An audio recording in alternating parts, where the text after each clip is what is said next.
Hello everybody, welcome to my second video about the Leitner box.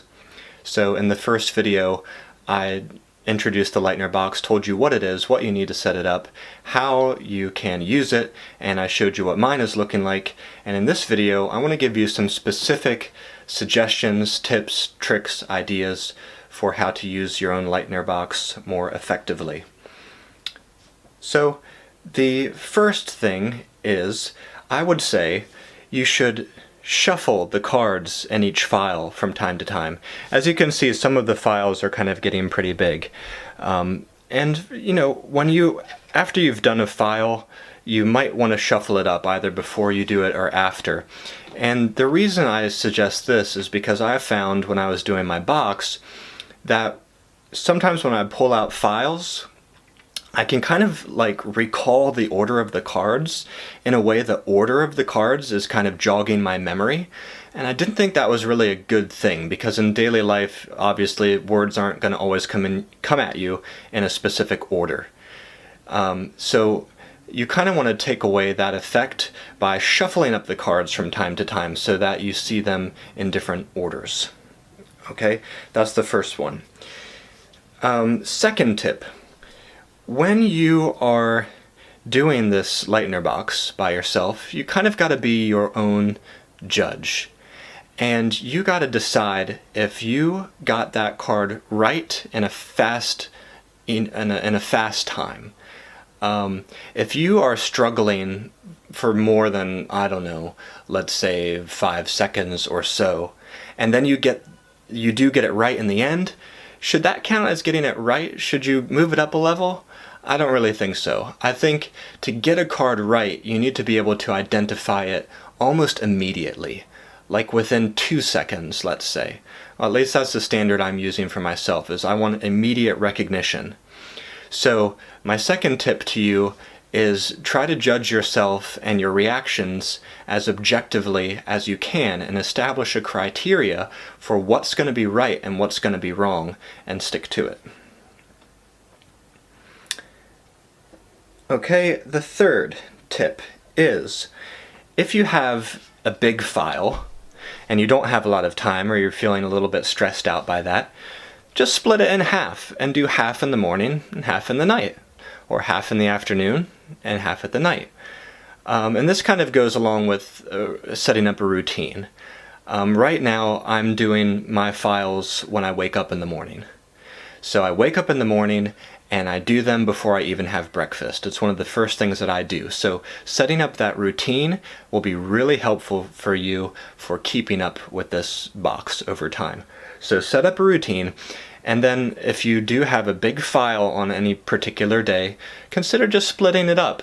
So rather than having to suffer through 20 minutes of flashcards, let's say, you can do 10 and 10. And I kind of look forward to it sometimes, doing 10 in the morning and 10 at night. I kind of end up liking it better that way anyways. The fourth tip is make a bunch of cards in the beginning of the week. So some people may not like to have to make some new cards every day. That kind of bogs them down, and they're looking up words and copying them down and making mistakes when they write and having to make new cards. That might get a little annoying if you have to deal with it every single day. So sometimes what I've found myself doing is make a bunch of cards in advance on like a lazy Sunday afternoon. And then as you go through the week, every day you can just drop in a few of those to level 1. So if that helps you make more cards and keep up with your box, then do it. Tip number 5. Have somebody else read the cards to you so that you don't have the benefit of seeing them. I mean, especially if you're learning a language, and like I'm learning Chinese, if you have a friend or someone you study with, let them yank out the files and read them to you, and you translate them. And that just gives you a little more practice with hearing the words and hearing somebody else say them, as opposed to being able to see and look at the characters. It's a different way of practicing with the box that you could use. Alright, and the last tip I have for you, the 6th piece of advice, is make a plan for finishability. And what I mean by that is, I have found after about 50 days that I have this weird sensation that I'm never going to be done with this. And that can feel a little bit frustrating because, I don't know, there's something woven deeply into the psyche of mankind that things need to get finished. They need to get done. They need to have a designated stopping point.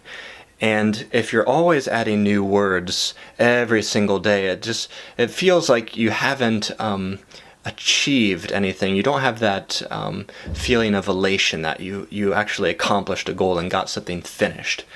So how can you decide when you're done, when you've actually finished this box and you're going to take a break from it for like, I don't know, 1 or 2 weeks?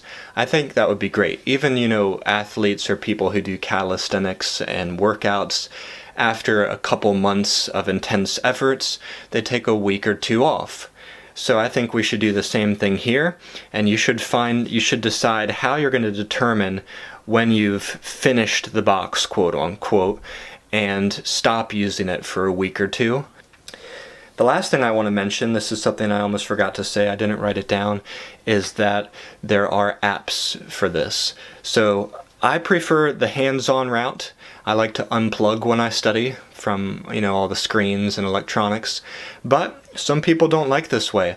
For you, there's apps. There's a lot of different kinds. I don't know all their names because I don't use them, but they operate on the same premise as this. Look for SRS apps for flashcards and for languages, and you'll find them, and you can try it that way. So thank you so much for watching, and I hope my advice and suggestions have helped you out. If they did, don't forget to like and subscribe, and I'll see you back here next time.